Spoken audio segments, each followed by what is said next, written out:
Coba bayangkan Bang Refli, dandanan kayak gitu di tempat maksiat, tempat yang gelap, tiba-tiba datang satu orang membawa kabar gembira, kamu orang mulia. Hebat kali orang ini ngomong, orang mulia maksudnya apa? Kamu calon raja di surga.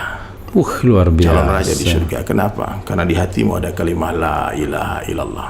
Okay. Yahudi ini bilang, dia bilang, kamu ini Islam aliran apa? What kind of Islam? Ini si botak Yahudi ini kenapa dia dakwah sama aku? Berarti aneh ini dajjal banget waktu itu. Yahudi yang dakwain banyak itu. Iya. Yahudi itu heran lihat kenapa orang ini ngaku Islam tapi nggak pernah baca Quran.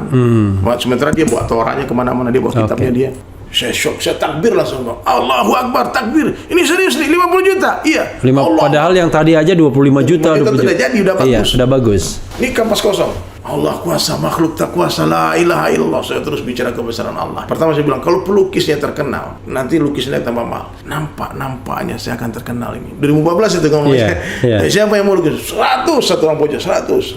150. Apalagi kalau pelukisnya mati, itu lukisannya akan tambah mahal. Dan saya pasti mati. 250, 300, sampai 500 juta itu lukisan. Oke. Yang kosong itu, cuman dikasih warna biru dan tanda tangan. Tanda tangan. Itu lukisan sekarang sudah jadi masjid, namanya Masjid Al-Fatah di Nusa Dua.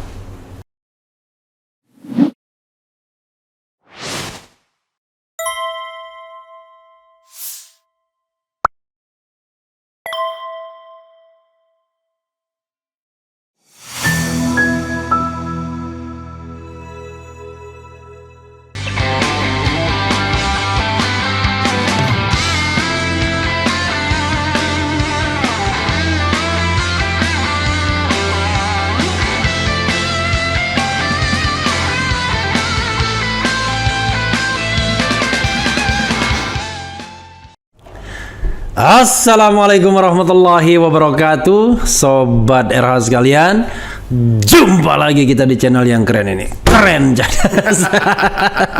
Jadi cadas ya. Jadi walaupun ada Ustadz di depan saya menunjukkan bahwa saya lagi bersemangat ya. Dan di depan saya itu ada teman saya yang baru saya ketemu. Alhamdulillah ketemunya hari ini baru. Masya Allah. Ya, Ustadz Dery Sulaiman. Assalamualaikum warahmatullahi wabarakatuh, Ustadz. Oh, kita ya. Keren jadas ya. Jadi salah satu yang membuat Ustadz Dery fenomenal adalah ya tentu cerita tentang hijrahnya. Cerita berikutnya karya-karyanya. Paling enak Ustadz bisa bermusiknya karena dia menggunakan bahasa universal. Karena orang sepakat dengan musik itu. Kalau enak biasanya sepakat. Cuma soal selera itu beda. Tetapi dia tahu itu lagu bagus. Ya, itu musik yang bagus. Ustadz, tadi kan saya tanya-tanya, tiba-tiba Ustadz mengatakan menemukan Islam di klub malam. Ini, iya, ini this is as an entry point, ya kan? Nanti kita rambah kemana-mana. Yang jelas tetap kita bicara apa tadi?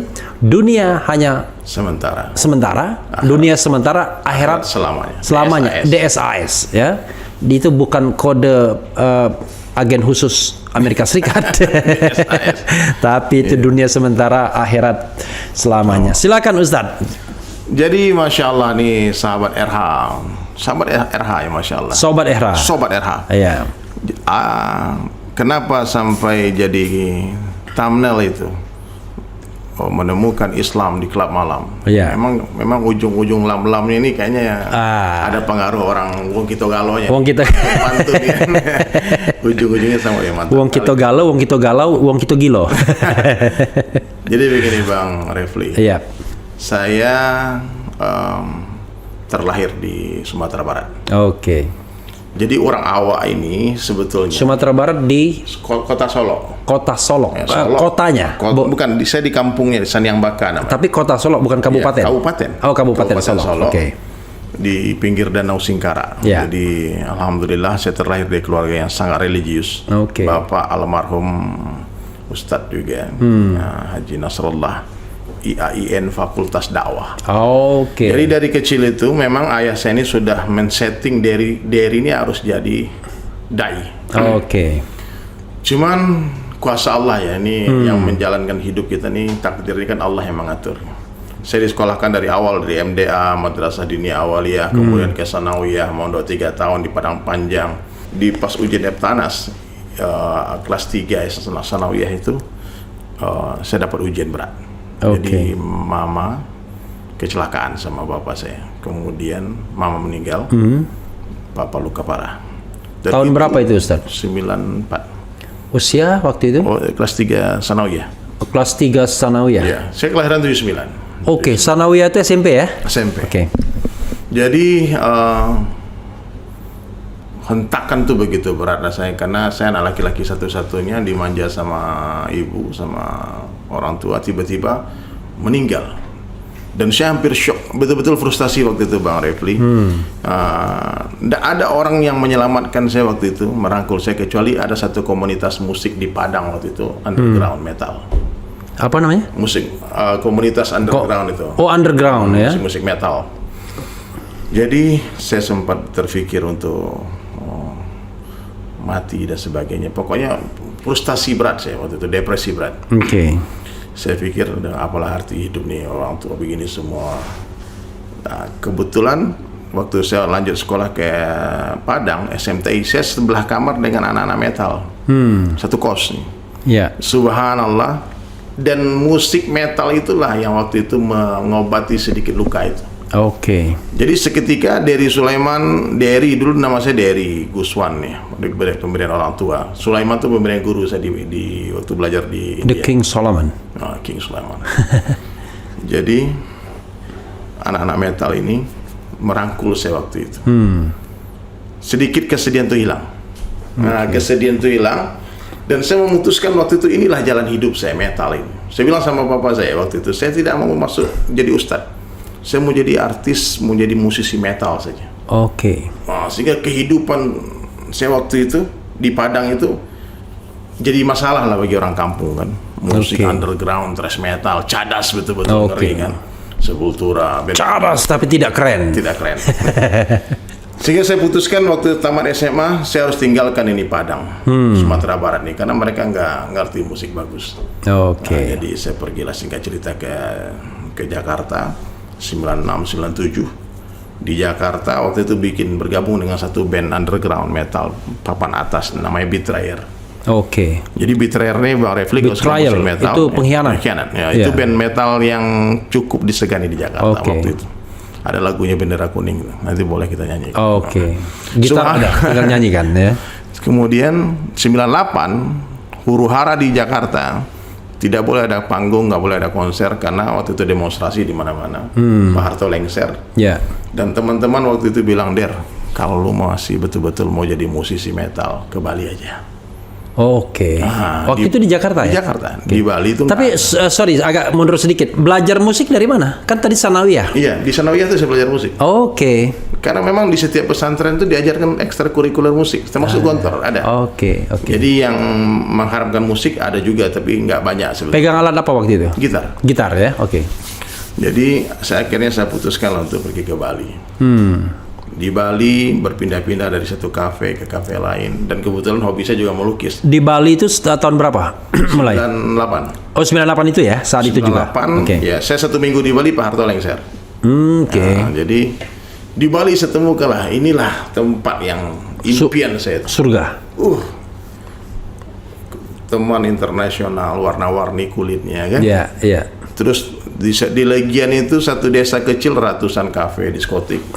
Dan kita bisa manggung suka-sukanya di mana-mana. Jadi 98, 99, 2000, 21, 2021 lah saya kembali sebetulnya. 2021 itu saya mulai. 2001. 2001. 2021 kemarin. 2001 itu saya memutuskan untuk masuk masjid. Kenapa? Gara-garanya kan? Gara-garanya. Tapi kalau gara-gara itu, kalau Palembang itu gara-gara itu bukan sebab musabab. Apa? Gara-gara itu mau cari masalah. Cari masalah. Asbab ya, penyebab. Jadi di Bali itu kan minoritas Muslim. Sambil minum nggak apa-apa tadi? Ya boleh. Ini kopinya enak banget nih, wangi. Di Bali itu minoritas Muslim. Jadi setiap ada jamaah tabligh, Bang Refli tahu jamaah tabligh, orang yang datang di rumah ke rumah, dia datang jangan. Tetangga saya jamaah tabligh nih. Ada. Siapa? Gitu. Kebetulan dia ini rumah yang ini. Jadi dia keliling-keliling terus kan. Jadi saya ini termasuk target operasi mereka. Oke. Saya tahunya ketika masuk masjid dari tahun 98 tuh nama saya udah ditulis Dery target.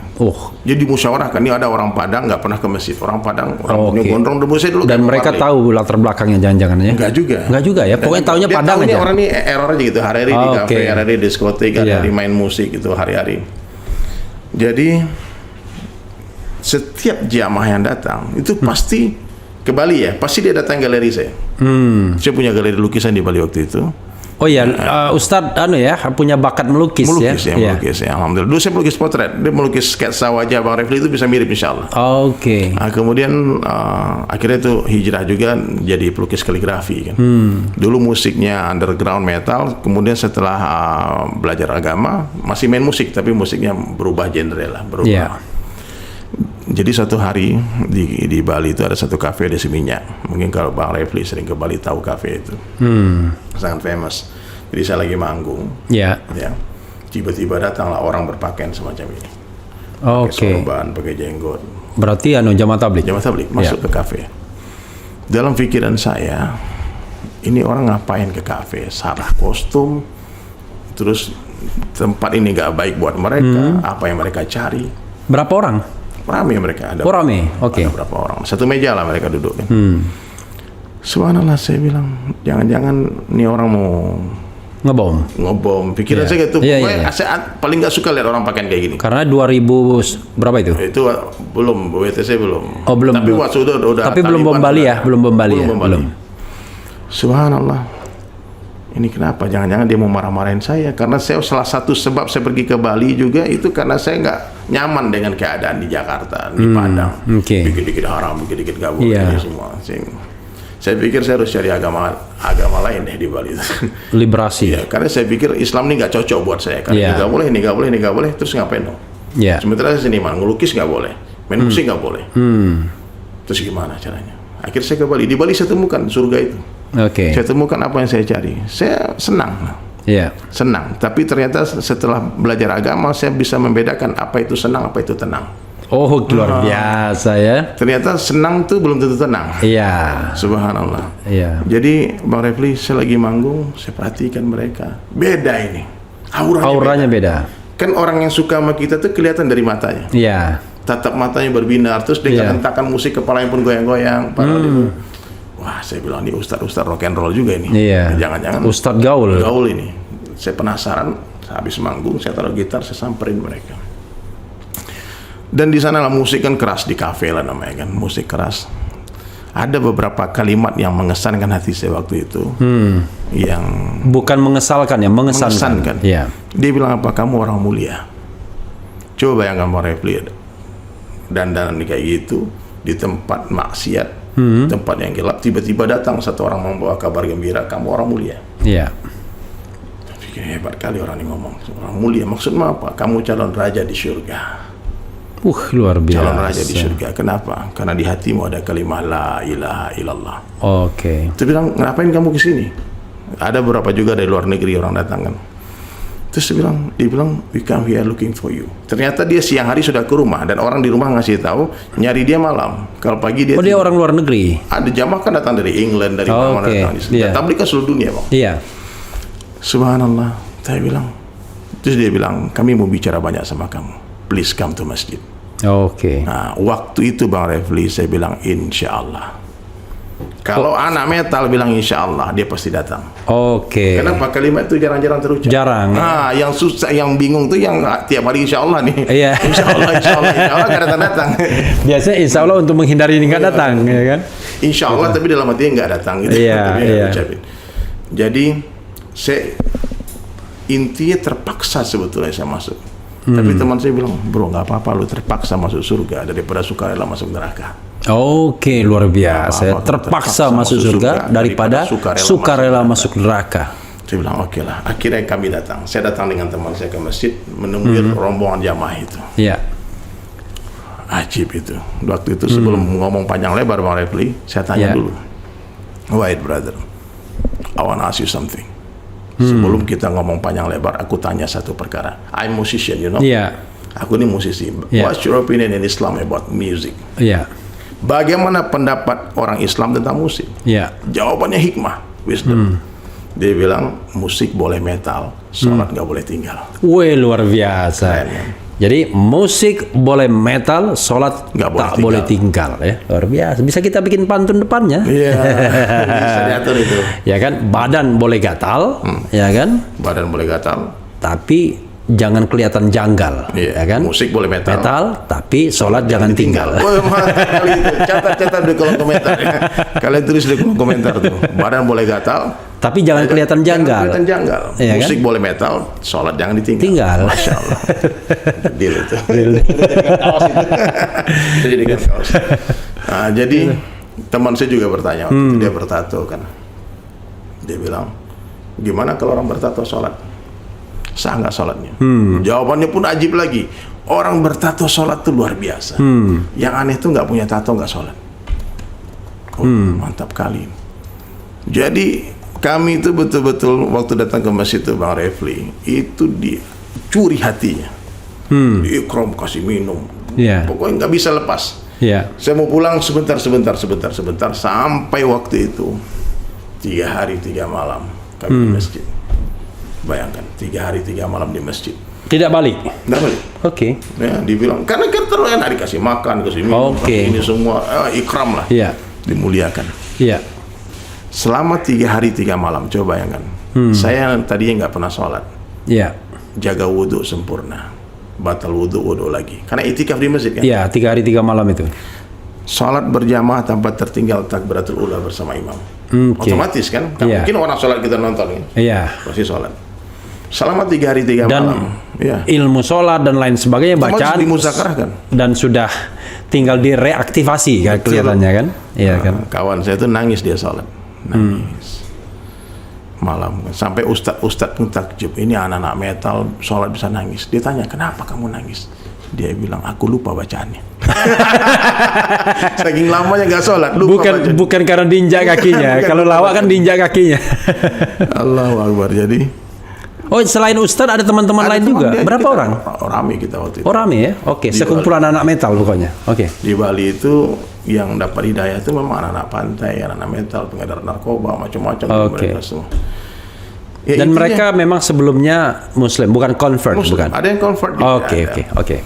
Jadi selama 3 hari 3 malam itu seperti diceburkan dalam suasana agama, dimandikan oleh cahaya. Yang didengar kebesaran Allah, cerita tentang surga, neraka, kubur, kematian, malaikat, nabi-nabi, ya. Yang didengar hari-hari ayat Al-Quran, hadis. Selama 3 hari mata istirahat maksiat, telinga tak maksiat, lisan tak maksiat, pikir tangan kaki tak maksiat. Nah, maka selama 3 hari itulah saya memutuskan untuk berubah. Ini asbabnya nih, kenapa nih orang sini tanya Titi Bali kapan Bang Dery bisa penampilan. Jadi saya berpikir waktu itu, kalau saya ikut orang ini, otomatis saya nggak mungkin berpakaian semacam dulu. Otomatis kan kalau saya sudah mengidolakan Rasulullah SAW, nggak mungkin pakaian saya seperti James Hetfield, Metallica kan. Nah, karena kenapa saya dandannya metal, rambut dipanjangin, baju hitam-hitam, gambar hantu-hantu? Karena saya mengidolakan musisi luar negeri. Dan biar rambutnya bisa digini-giniin. Bisa headbang. Jadi gitu Bang Refli. Orang kalau mencintai seseorang, dia pasti akan meniru orang dicintainya. Orang kalau mencintai seseorang, dia pasti akan meniru orang yang dicintainya. Hari ini aneh, banyak orang mengaku cinta Rasulullah tapi nggak mau meniru Nabi. Jadi penafsiran saya waktu itu, bagaimana cara mengekspresikan cinta ini, saya harus ikut Nabi. Dari mana? Dari hal yang termudah dulu. Dan hal yang paling mudah itu fashion. Pakaian, fashion. Paling mudah kalau memperbaiki akhlak dulu, ibadah, baca Al-Quran, mungkin sampai kiamat nggak selesai. Nggak akan sempurna itu. Saya pikir dulu saya mengidolakan musisi luar negeri, bajunya saya tiru, celananya saya tiru, rambutnya saya tiru, gitarnya saya tiru, lagunya saya hafal, semua tentang dia saya pelajari. Kenapa? Because I love them. Aku mencintai dia. Dan sekarang ketika cita-cita sudah berubah, ketika habis 3 hari itu cita-cita satu aja, pengen masuk surga. Dulu cita-cita saya apa? Pengen masuk neraka. Benar, saya pernah bikin kaos tuh first in hell. Luar pertama biasa masuk neraka. Karena I don't need religion. Aku bilang aku nggak perlu agama. Kalau saya sampai ada teman-teman dulu yang bilang, selalu debat kan, kamu ini begini sesat, kamu macam-macam, musik setan macam-macam. Dia bilang, bro, kalau saja nanti di surga ada orang kayak kamu, aku nggak mau masuk surga. Sampai saya bilang gitu. Sampai kalau sama kamu nih saya bicara bukan iman yang naik tapi darah yang naik. Karena ada orang tuh hantam terus pancul terus. Jadi waktu itu setelah saya memutuskan, ya Allah, saya dengar cerita tentang baginda Rasulullah SAW.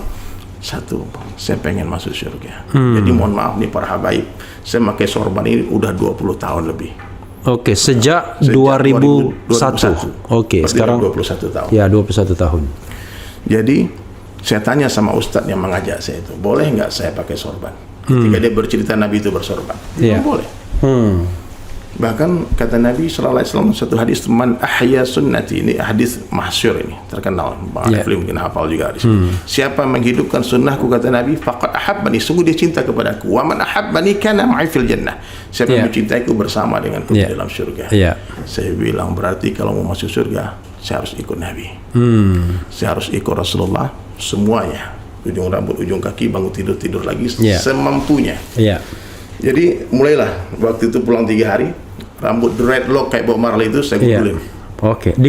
Digundulin langsung. Kemudian ini belum ada juga cambang ada dikit lah. 20 tahun masih remaja banget kan. Subhanallah, Refli, waktu itu saya mulai pakai sorban dan bertepatan dengan saya mulai. Jadi waktu itu Mas 2001 usia baru 20 tahun ya? 22 tahun. 21 tahun. Saya cepat sekali dewasanya karena hentakan hidup itu. Saya berteman waktu SMP dengan orang anak SMA. Waktu SMA berteman dengan anak kuliahan. Gitu. Jadi waktu metal temannya orang-orang tua-tua semua. Jadi saya pikir udahlah. Udah merasakan juga dunia ini bagaimana. Udah merasakan juga bagaimana nikmatnya maksiat. Maksiat itu nikmat, makanya pelaku maksiat itu istiqomah dia. Terus-terusan dia. Tapi nikmat maksiat di Bang Refli kalau dibandingkan dengan nikmat taat tidak ada apa-apanya. Dan tidak ada satu orang pun yang mau meninggalkan nikmatnya maksiat sebelum merasakan nikmatnya taat. Maka percuma kalau kita merampas kesenangan orang, nggak akan bisa. Caranya bagaimana? Seperti yang dilakukan teman-teman jamaah tabligh, mengganti kesenangan dengan sesuatu yang lebih nikmat, agama. Dia tak katakan musik saya haram. Dia nggak katakan ini nggak boleh, tapi asbab dia ajak saya ke masjid, setelah hari itu saya nggak mau lagi pegang gitar. Saya bilang, ya Allah, di sana nikmat dengan Al-Quran, nikmat dengan zikir, nikmat dengan salawat. Lebih tenang. Ini senang deh yang tenang ya. Beda. Dulu ternyata dunia. Jadi saya mengenal Islam itu Bang Refli ketika Allah beri dunia berlimpah ruah. Saya punya partner dulu orang Yahudi, namanya Zion Cohen. Orang Israel, tapi paspor Amerika sehingga dia bisa masuk Bali. Jadi Zion Cohen ini adalah salah satu orang yang menyuruh saya taubat. Jadi yang menyuruh saya pertama belajar Islam itu salah satu orang Yahudi, aneh kan? Jadi Yahudi ini bingung sama saya. Dia bilang, "Der, you tell me you are Muslim, but I never see you salat. Nggak pernah see you pray." I have friend in Jordan. Di Jordan ada teman di Palestina juga, dia bilang 5 times every day. Yahudi ini bilang, dia bilang, kamu ini Islam aliran apa? What kind of Islam you? Saya bilang, ini si botak Yahudi ini kenapa dia dakwah sama aku? Berarti aneh ini dajjal banget waktu itu. Yahudi yang dakwain banyak itu. Yahudi itu heran lihat kenapa orang ini ngaku Islam tapi nggak pernah baca Quran. Sementara dia bawa Torahnya kemana-mana, dia bawa kitabnya dia. Dia Yahudi yang soleh nih. Nah, Ustadznya Yahudi ini, ramai dia. Marganya dia Cohen. Cohen. Zion lagi namanya kan. You must learn Islam, brother. Waktu itu saya pikir bersambutlah dengan datangnya jamaah tabligh itu. Satu sisi Yahudi suruh belajar agama, kemudian teman saya senior saya di metal sebetulnya yang dulu mengajak terus, namanya Irfan. Irfan itu gitaris Rotor, udah meninggal tahun lalu. Jadi Bang Irfan ini bandnya yang buka Metallica di Lebak Bulus. Orang dengar ya 92. Rotor. Nah, jadi dia duluan hijrah. Nah, jadi Bang Refli, kemudian setelah saya memutuskan untuk mengganti fashion, ujian berat datang. Pastilah. 2001 WTC September. Saya baru mulai pakai sorban nih. BTC meletus. Image teroris. Baru berapa bulan itu berarti? Kan 2001 WTC itu. Baru mulai masuk masjid. Tiba-tiba image teroris orang pakai sorban. Dan still di Bali. Sama Bilal. Saya masih di Bali. Sehingga apa yang terjadi? Saya diganggu di mana-mana, disusahkan di mana-mana, sampai ada orang meludahi muka di jalan tuh ada. Oke. Ya, 2002 bom Bali meletus. Oke. Islamophobia. Iya. Orang ketakutan dengan Islam. 2002 Oktober kalau tidak salah. Oktober, 12 Oktober. Itu kalau ini kan 11 September, itu 12 Oktober, dua Sari Club sama ini meletus kan. Iya. Dan pelakunya jelas yang ditangkap kan orang Islam. Iya. Jadi kami di Bali waktu itu disusahkan. Saya betul-betul disusahkan banget. Cuman alhamdulillah lah, Allah beri dunia yang berlimpah waktu itu. Karena bisnis dengan si Zion ini, saya melukis, dia yang jual. Oke. Saya lukis, dia cari parket ke Spain, kemana-mana, ke Dubai, dia pameran. Lukisan itu orang. bebas semuanya. Apa? Apa saja, yang penting berbuah duit. Ada cuan. Ada cuan. Apa saja kita buat. Iya. Ya, orang pesan lukisan Buddha, Yesus, orang telanjang, semua. Apa aja kita buat. Yang penting uang cuan. masuk. Cuan masuk. Tapi itu sudah bersorban. 2000 sebelumnya kan itu. Oh, sebelum. Tapi sebelum itu kan ada handicraft juga. Iya. Dan setelah bersorban, saya masih melanjutkan melukis itu. Oh, cuman udah mulai dikurangin yang aneh-aneh. Yang seksi-seksi saya tinggalkan. Oke. Tapi yang lukisan gajah, Buddha semua masih saya terima. Masih. Sampai berapa tahun kemudian saya berpikir saya harus hijrah ini. Karena setiap kali ada orang datang dia tanya, kamu pakai fashion kayak gini tapi jualannya Buddha, jualannya lukisan-lukisan yang bukan Islamik, tidak sesuai dengan penampilanmu. Akhirnya Bang Refli, saya memutuskan untuk melukis kaligrafi. 2005 rame juga lumayan, karena orang Islam kan banyak kan di Bali masih. Di Bali. Oke. Lumayan rame juga kaligrafi. Tapi waktu itu karena mungkin banyaknya dosa yang saya buat ya, apalagi ribawi, main bank, semuanya ini kredit, mobil, rumah, macam-macam. Kan ditawarkan semua, kalau lihat sirkulasi duit banyak, kan aneh-aneh penawaran datang. Jadi yang dipinjam itu orang kaya, bukan orang miskin. Kalau bank. Bukan. Ya begitu, ngeri. Jadi kebanyakan orang-orang kaya ini ternyata kalau diusut-usut nggak ada duit dia. Ya, ini uang bank semuanya. Dan waktu itu ketika masih ada penjualan Bang Refli, nggak ada masalah, kita bisa bayar terus tiap bulan kan. Tapi 2006 di depan galeri saya itu ada proyek galian drainase, drainase itu jalan itu 2 tahun sampai 2007. Nggak ada pemasukan Rp1 pun, tamu-tamu nggak bisa masuk, mobil nggak bisa masuk. Gara-gara galian itu. Cara Allah menghancurkan saya. Sampai Bang Refli habis semua harta. Si Zion nggak mau balik ke Indonesia lagi karena nggak ada lagi bisnis. Orderan anak tolak semua. Orderan saya bilang kalau no kaligrafi, no Islamic painting, no abstract, no Zion. You beli tempat lain.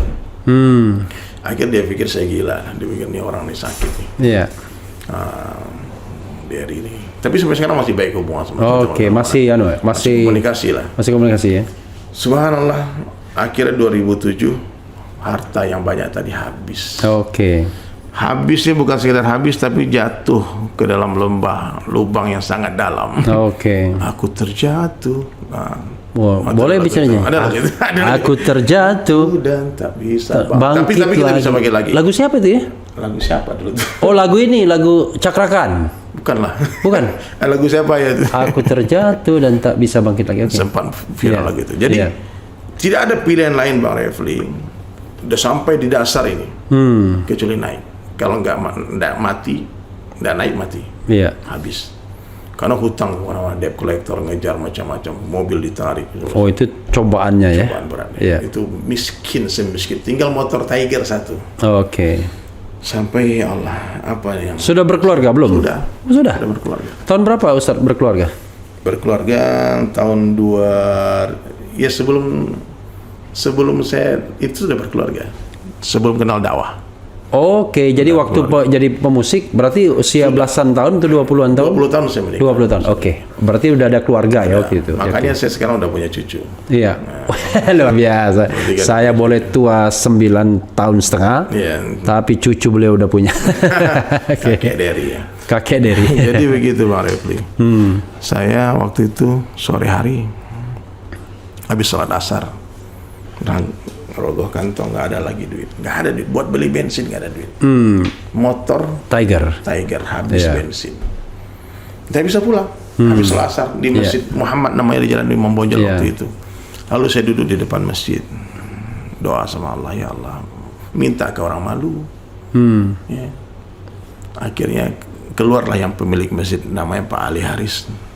Dia bilang, dia Sulaiman. Masih pakaian begini? Max pakai gini. Saya nggak pernah lepas ini. Oh, nggak pernah lepas? Sejak 20 tahun, 21 tahun? Saya nggak pernah lepaskan sorban ini. Oke. Karena saya tahu betul Bang Refli keadaan iman saya. Iya. Saya kalau nggak pakai kayak gini di Bali habis sudah. Habis, oke. Karena bule-bule datang nyosor sana nyosor. Iya. Godaannya tinggi ya. Kalau kayak gini pakaian kita bule gini. Iya. Muslim, you holy man. Kita nggak boleh touch. Muslim don't touch woman. Bahkan ngasih duit pun nggak mau ke tangan kita dia. Iya. Don't touch money. Oke. Jadi aman lah dengan ini bagi saya pakaian ini Bang Refli pagar diri. Protektor ya. Protektor pagar diri saya. Saya tidak ada sedikit pun ada perasaan sok-sok jadi Habib dan semua nggak ada. Kadang-kadang para Habib salah paham. Ini siapa sih diri? Saya bilang saya memang bukan Habib, saya Habib. Arab bukan India bukan. Saya Habib Arab bukan India bukan. Bukan tapi, Arab ya, bukan saya pakaian kayak gini betul-betul Arab maklum ya. Arab cemas. Jadi semata-mata hanya karena cinta saya kepada para habaib, kepada ulama, kepada Rasulullah. Mudah-mudahan nanti bisa berkumpul dengan mereka di surga. Amin ya rabbal alamin. Nanti Ustadz cari saya nanti, jangan sama-sama. Dibiarkan saja. Pak Refli, insya Allah di channel banyak manfaat ini. Amin ya rabbal alamin. Jadi Pak Refli, Pak Ali Haris itu keluar dari masjid. Dia lihat saya lagi duduk termenung di depan masjid. Dibilang Sulaiman, ghani mut, fakir mut. Oke. Orang kaya mati, orang miskin mati. Itu lagu Ustadz tuh. Orang kaya mati, orang miskin mati. Belum ada? Oke. Mendengar kalimat orang kaya mati, orang miskin mati, saya memperbaiki posisi duduk saya. Saya bilang, kenapa saya harus stres? Kenapa harus galau? Ntar lagi mati, orang kaya mati, orang miskin mati, nggak apa-apa. Iya. Akhirnya Allah kasih rezeki, saya beli bensin, saya pulang. Dalam perjalanan pulang, rezeki itu dari mana? Ada orang kasih. Oke. Allah hantar. Ini tiba-tiba ada orang beliin bensin. Oke. Subhanallah, saya pulang dapat ilham, syair, nada. Seperti Bang Refli pengen lagu kan, kadang duduk, keluar nada itu kan. Meskipun nggak bisa main musik, kita bisa bikin lagu sebetulnya. Maka saya pulang di motor, orang kaya mati, orang miskin mati, orang kaya mati, orang miskin mati. Itu aja. Sampai di rumah, istri lagi nyuci di kamar mandi, saya lagi, aku ada lagu bagus. Ambil kertas, tulis syair. Wahai manusia, belum ada, karena gitar udah nggak tahu kemana waktu itu, nggak ada. Jangan engkau tertipu daya oleh dunia yang fana sebagai tempat. Nggak afdol begitu. Itu gitar. Ada gitar. Ada gitar. Jadi itu gitar Ogi itu. Oh, masya Allah, gitarnya Ogi. Jadi Bang, terciptalah lagu ini yang akhirnya dengan lagu ini Allah merubah hidup saya.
Mati. Refli Harun. Mati juga. Sulaiman. Mati juga. Semua pergi menghadap ilahi. Dunia yang dicari tak ada yang berarti. Dunia yang dicari takkan dibawa mati.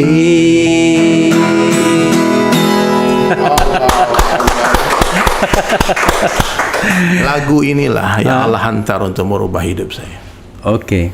Ternyata lagu ini 3 tahun kemudian, 4 tahun kemudian, 2011 saya baru pulang khuruj. Jadi setelah saya bangkrut, Bang Refli, itulah saat terindah dalam hidup saya. Ketika tidak ada dunia lagi. Tidak ada kesibukan lagi, tidak ada. Nggak pusing ya, mikirin dunia. Jadi ternyata memang benar dunia ini hanya indah sebelum dimiliki. Kalau sudah punya biasa-biasa aja. Makanya kalau orang tidak ada agama, kasihan dia. Ketika dia punya harta, dia nggak tahu hartanya mau diapain. Dia nggak tahu harta ini buat apa. Ketika orang diberi kekuasaan tapi dia nggak punya agama, dia bingung kekuasaan buat apa. Padahal harta yang Allah beri itu untuk membangun akhirat kita. Kekuasaan Allah berikan untuk membantu kita di akhirat. Itu mestinya. Popularitas juga gitu, untuk memperkenalkan manusia kepada Allah. Itu mestinya. Insya Allah ya. Jadi orang-orang kaya, orang-orang yang punya harta, punya kekuasaan ini memang lebih berat hisabnya ketimbang orang nggak punya apa-apa. Dan hubungan hati dengan Allah pun mudah. Dulu kalau kita sini nggak ada duit, merogoh nggak ada duit, naik ke atas, tidak ada pilihan lain kecuali ke atas. Sekarang maaf ya, ketika masih ada saldo banyak, itu tangan ke atas tuh kemungkinan besar acting saya. Karena hati kita masih ke kantong kita, masih aman. Masih ngitung pas doa. Masih aman kan. Nah, jadi gitu.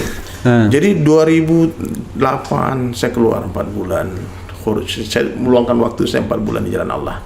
4 bulan itu saya tinggalkan rumah, keliling dari rumah ke rumah, kampung ke kampung. 2009 saya ke Padang 4 bulan. 2010, 2011 itu ke Hong Kong, saya ke Cina. Lalu keluarga bagaimana nafkahnya? Keluarga memang udah biasa ditinggalkan. Nafkahnya? Nah itulah, nafkah itu sebetulnya yang paling penting kan iman dulu. Ya, kalau tidak ada iman, sebanyak apapun harta ditinggalkan nggak akan siap dia. Nah, jadi ketika istri faham dengan perkara ini, justru saya disuruh keluar. Karena istri bilang kalau keluar tuh dia lebih tenang di rumah bersama Allah, sholatnya lebih khusyuk, kan? Minta apa-apa Allah kasih cepat. Kan? Pengalaman imannya kan ada. Tapi kalau kita ada di rumah, ntar aja, minta ini ntar kan nggak punya apa-apa. Jadi betul-betul ya ketika kita khuruj fisabilillah nih Bang Refli, itu tanpa sengaja, tanpa sadar kita telah melatih istri kita punya hubungan dengan Allah. Kalau kita selalu ada di rumah, nih seorang suami yang selalu ada di rumah, tanpa sengaja pun dia telah merusak hubungan istrinya dengan Allah. Jadi istri kalau minta apa-apa minta sama suami, ada apa-apa ngadu sama suami. Kapan mereka bermesraan dengan Allah? Nah, jadi ketika istri-istri teman-teman tabligh ini sudah paham, maka waktunya keluar, dia nggak keluar justru istrinya marah. Bang, ini dunia terus gitu. Kayak gitu Bang. Jadi memang kacamata sudah berubah. Kalau dipahami dengan kacamata dunia nggak nyambung. Nggak nyambung. Gimana nafkahnya, gimana ini. Tapi yang menarik tadi lagu itu 3 tahun kemudian direkam. Saya pulang dari Hong Kong. Mampir di Bandung 1 bulan. Nah, ke Papua juga 1 bulan. Kan dapat visa 2 bulan aja di Hong Kong. 1 bulan di Papua, 1 bulan di Bandung. 4 bulan kan. Jadi 8 bulan saya cari nafkah Bang untuk keperluan keluarga. 4 bulan saya pergi. Jadi bekal untuk 4 bulan itu sudah ditinggalkan. Nggak boleh kita pergi karena istri kita bukan istri Abu Bakar. Kalau Sayyidina Abu Bakar pergi dakwah, ditanya Nabi apa yang kau tinggalkan? Allah dan Rasul. Allah dan Rasul. Istri kita kan wanita akhir zaman. Ataupun istri Nabi Ibrahim, Ibunda Hajar. Nggak ditinggalkan apa-apa. Tinggal aja 13 tahun. Nah, kita jauh lah. Jadi ditinggalkan bekal untuk 4 bulan, lalu saya pergi. Di Bandung inilah awalnya nih. Pikiran saya berubah tentang konsep seni dalam Islam. Jadi saya ketemu dengan teman-teman dulu Peter Pan kan belum ada Noah ya, Ariel di pesantren waktu itu kan. Teman-teman vakum nggak ada kerjaan 2011 itu mereka. Ada Lukman, ada Reza, Noah, itu terus ketemu anak Mata Band, ada Sunu ya, Walk semuanya, kemudian ketemu juga dengan anak-anak Nine Ball Ray. Dan waktu itu mereka bertanya sama saya karena saya datangi mereka ke studio kan. Sudah kenal duluan? Belum kenal, saya kenal di Bandung. Ada Ray emang udah kenal sebelumnya, cuman yang lain-lain belum. Terus saya temui mereka ke studio. Ternyata ada yang miss selama saya hijrah. Saya lupa kaum saya. Saya lupa teman-teman musikus. Padahal nih waktu itu ada Ustadz yang memberi nasihat, Der, Allah itu bisa memberimu hidayah sebelum kamu jadi anak band. Bisa. Coba kau pikir, kenapa Allah beri kamu hidayah setelah kamu ahli dalam bermusik? Supaya kamu menggunakan keahlianmu untuk mengajak manusia kepada Allah. Jadi syiar dengan musik. Bukan kau tinggalkan, ini anugerah dari Allah. Jadi teman-teman tuh tanya, Bang, kenapa nggak main band lagi? Dulu Betrayer kan jago tuh main gitarnya itu, kenapa nggak main musik lagi? Saya bilang, saya ini sibuk. Waktu itu ada gitar, saya mainkan lagu itu. Apa kata teman-teman? Wah, merinding Bang, waduh, merinding Bang. Ini kalau direkam keren nih. Waktu itu saya suruh rekam lah sama Walk, drummer yang Mata Band. Walk aransemen dia ada studio kan di Camanik, di Bandung. Kemudian yang vokalnya sesudah Ray, vokalis Nine Ball kan suaranya bagus. Tapi kata Walk, Bang, waktu Bang Dery nyanyiin, aku merinding. Ada nurnya. Mesti Bang Dery nyanyi. Gitu. Saya bukan vokalis Bang. Ustadz sebelumnya waktu gitaris saja, bukan vokalis. Terus, waduh panik saya. Sudah pakai sorban, ini semua udah khotbah Aid, sudah khotbah hari raya, udah khotbah Jumat. 2011 itu. Berarti 11 tahun yang lalu ya. Kemudian saya musyawarah lah sama guru-guru. Apa bahasa guru saya waktu itu? Dery, kamu bukan kembali ke dunia musik, ke dunia hiburan, tidak kembali, tapi menjemput teman-teman. Itu bahasanya. Jadi kamu menjemput teman-teman karena pengembala yang sukses bukan pengembala yang pulang duluan sementara gembalanya ditinggal. Kita punya ini pengembala ada kambing 100 ekor. Udah petang, dia buru-buru pulang. Ditinggal di kambingnya. Dihajar nggak sama majikannya? Pasti dihajar. Meskipun agak terlambat dikit sampai di kandang, tapi semua kambing masuk ke kandang. Oh iya juga, tapi akhirnya saya mulailah menyetujui kesepakatan akhirnya saya nyanyi. Akhirnya nyanyi lagu itu saya, Ray sama Sunu. Sunu Mata ya? Iya, Ray Sunu backing vokal, saya nyanyi. Nah kita buatlah band waktu itu Medina. Jadi Medina nama band kita waktu itu. Subhanallah Bang, 3 tahun lagu saya ini dipakai sama sinetron yang bikin orang mereka sini. Saiful Derajat, tetangganya Bang juga nih. Yang di sini rumahnya. Dia bikin sinetron Maijah Pengen ke Mekah. 3 tahun, berarti kali 300 hampir 900 episode. Setiap hari lagu DSIS ini orang kayak mati ini diputar di TV. Sehingga satu judulnya Indonesia, apa? DSIS. DSIS itu judul lagu itu. Dunia Sementara Akhirat Selamanya. Jadi orang tahu lagunya tapi nggak tahu penyanyinya siapa. Saya lagi duduk di bis kota di Jakarta. Tiba-tiba pengamen naik nyanyiin lagu itu. Orang kaya mati, orang miskin. Lagu siapa itu? Ahmad Dhani Ustadz. Dia asal-asal ngomongnya orang. Karena dia memang saya nggak pernah tampil. Saya di Bali kan. Akhirnya 2015 saya dikontrak sama Trans 7 waktu itu untuk bikin acara namanya Ngopi. Setiap subuh pagi ngobrol perkara iman. Bukan ngopi yang begini ya. Bukan ngopi ini. Tapi ini boleh juga diminum. Boleh juga. Bismillah. Jadi Bang, ini jadi cerita panjang lebar gitu. Saya jarang sekali cerita kayak gini. Itu sangat bermakna dan berharga. Kali ini. Jadi disitulah Allah balikkan. Jadi orang nggak kenal jadi kenal. Kemudian saya produk. Yang bis kota tadi gimana ujungnya? Nggak tahu. Ustadz biar dia diemin aja. Bilang lagu saya nggak percaya juga, belum ada video klipnya. Akhirnya kita bikinlah project itu di Trans 7. Tiap pagi subuh ada acara ngopi. Datangi anak metal, datangi bencong-bencong di jalan. Itu on the spot? On the spot. Kita dakwah on the street. Jadi banyaklah pengalaman. Pernah dakwah sama bencong juga. Dia nangis-nangis, kita pikir mau taubat dapat hidayah kan. Dia bilang, bang aku mau hijrah bang. Ya, besok insya Allah aku berhijab bang. Kita berhijab. Jadi aneh-aneh bang. Makanya kalau kita turun ke masyarakat, ke umat ini, kita nggak mungkin marah-marah. Iya.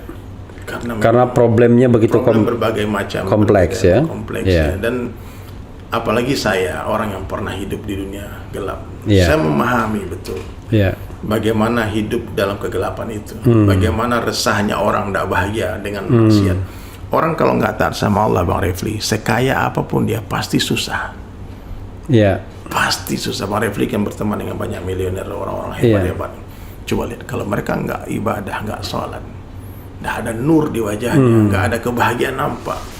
Tidur pun harus makan obat tidur. Ya, coba kalau orang-orang yang sholat, ibadah, tenang hidupnya, ada uang nggak ada uang, nggak masalah. Yang penting ada Allah. Nah, jadi saya selalu bergerak bang. Setelah tahun 2001 saya mulai masuk masjid itu, saya sudah berjanji tidak akan bekerja dengan siapapun kecuali dengan Allah. Jadi bingung orang kadang-kadang mau kontrak. Saya punya lagu banyak. Kan bisa aja tuh diserahkan ke label, kemudian dikontrak jadi artis, di branding, kemudian saya bilang enggak. Kapan bikin acara bikin. Jadi saya betul-betul independen, indie label, independen betul.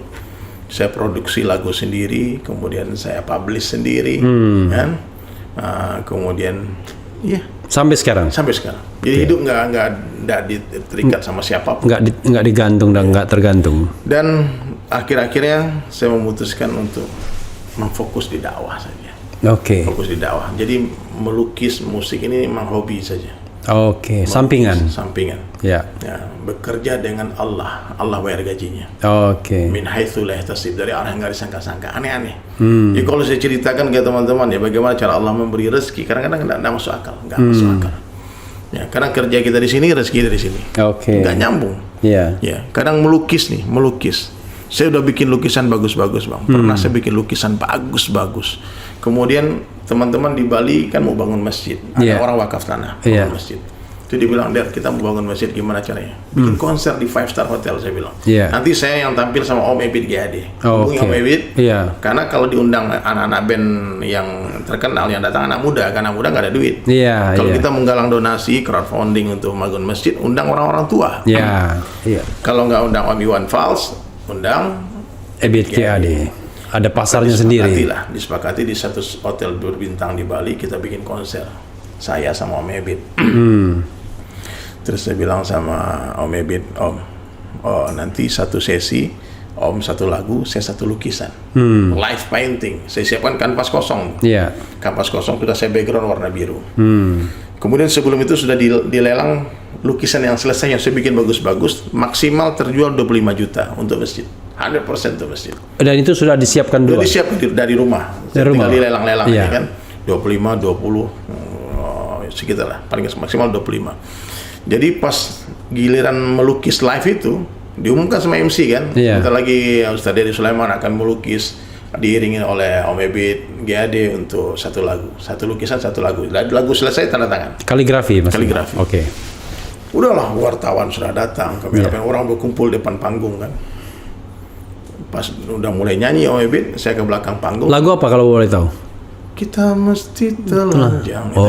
Dan benar-benar ya. Terus dia pulang, saya ke belakang panggung. Ternyata chat sama kuasa yang sudah saya simpan di sana dipindahkan panitia yang lain. Sengaja? Wallahu a'lam. Sengaja, mungkin dia pikir ini rundown dan dicoret. Jadi dipindahkan. Udah cari bang, 1 menit nyari di belakang saya nggak. Akhirnya penonton kan nungguin nih, karena mau live painting, gimana dari Sulaiman karena live painting. Akhirnya saya balik bang, saya balik ke panggung, saya hanya diam saja, duduk berdiri, nunggu sampai dia selesai. Om bisa saya nyanyi, saya ambil mic, lalu saya bilang, hadirin sekalian, kita semua punya rencana. Saya punya rencana, Anda tentu punya rencana juga, tapi yang berlaku hanya rencana Allah. Mohon maaf, cat dan kuas saya dipindahkan orang, sehingga saya tidak jadi melukis. Seandainya tadi ada cat dan kuas, saya akan melukis sebuah kalimat, ingat mati-mati, nggak ingat mati-mati. Nanti kaligrafi indah, tulisan indah. siapa kira-kira yang itu maksudnya itu dalam bahasa Arab maksudnya yang mati. Indonesia, ingat mati. Oh, tapi seperti kaligrafi. Ya. Oke. Saya mau bikin tulisan seperti itu. Iya. Terus dia bilang, orang-orang waktu itu penonton diam, speechless semua. Baik, ini untuk masjid. Ya, semoga Allah gerakkan hati muhsinin, orang-orang baik. Siapa di antara kalian yang mau membeli lukisan yang belum jadi ini? Hening kan? Om Ebit juga diam. Dia saya malunya kayak gimana? Iya. Katanya mau lukis live, tahu-tahu nggak ada chat. Iya. Tahu-tahu satu orang di pojok. Tahun berapa itu? 2014. 2014, oke. 2014 itu angkat tangan 5. Saya pikir 5 juta. Dia bilang 50. Saya shock, saya takbir langsung. Allahu Akbar, takbir. Ini serius nih, 50 juta. Iya. Padahal yang tadi aja 25 juta. 25 juta sudah jadi, udah bagus. Iya, sudah bagus. Oke. Ini kampas kosong. Iya. Terus saya bilang, Allah kuasa, makhluk tak kuasa, la ilaha illallah. Saya terus bicara kebesaran Allah. Yeah. Ini kalau pelukisnya mati, saya bilang kan. Pertama saya bilang, kalau pelukisnya terkenal, nanti lukisannya tambah mahal. Nampaknya saya akan terkenal ini. 2014 itu ngomong saya. Siapa yang mau lukis? 100, satu orang pojok 100. Iya. 150. Apalagi kalau pelukisnya mati, itu lukisannya akan tambah mahal. Dan saya pasti mati. 250, 300 sampai 500 juta itu lukisan. Oke, yang kosong itu cuman dikasih warna biru dan tanda tangan. Tanda tangan. Itu lukisan sekarang sudah jadi masjid, namanya Masjid Al-Fatah di Nusa Dua. Waktu itu Ustadz masih di Bali? Masih di Bali. Oke. Jadi Bang Refli, bukan kita yang hebat, Allah yang hebat. Oke. Itu yang harus dijelaskan. Ini para pelukis banyak yang sombong nih. Dipikir dia yang hebat melukis, bukan, Allah yang menggerakkan hati orang.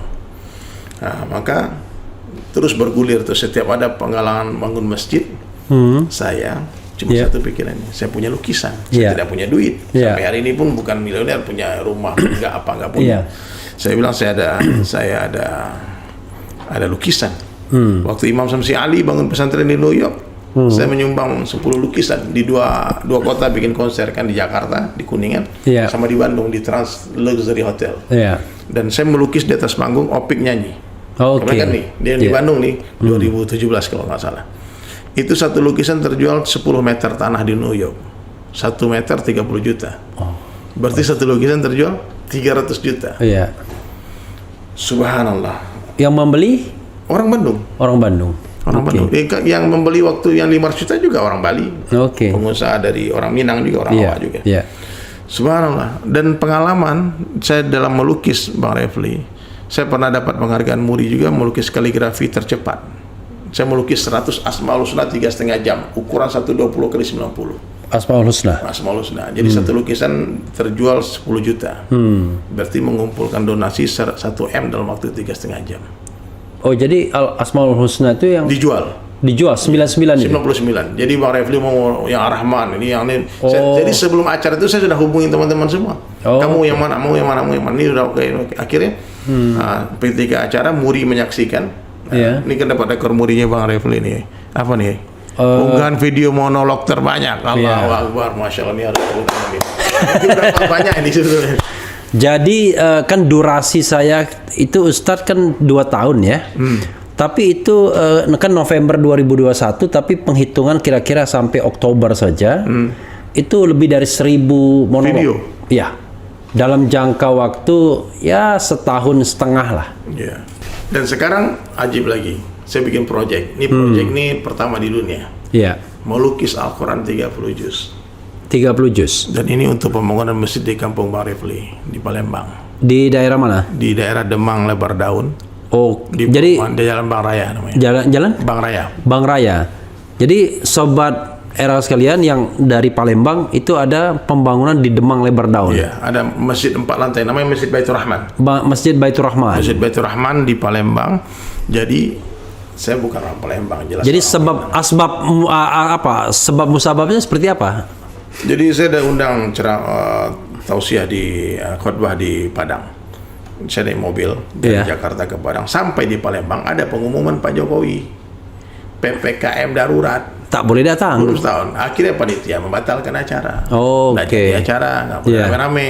Iya. Akhirnya saya putuskan daripada ke Padang, mendingan aku berhenti di Palembang aja. Ngapain mau habis-habisin bensin ke sana kan? Iya. Acara kan. Iya. Di Palembang nginaplah di hotel di Zuri itu yang tinggi itu kan. Saya Iya. nginap di sana terus sholatnya random. Hotel Zuri. Ya Zuri, Iya. Zuri yang di. Saya nginap sana sampai sebulan saya di sana. Oke. Karena balik ke Jakarta juga ngapain? Sampai sebulan. Sebulan saya di Palembang. Oke. Saya keliling-keliling aja. Oke. Nah, kadang saya datang, semua saya datang gubernur, saya datangin, Pak Gubernur Hemandero juga bingung, ngapain Ustaz kesini?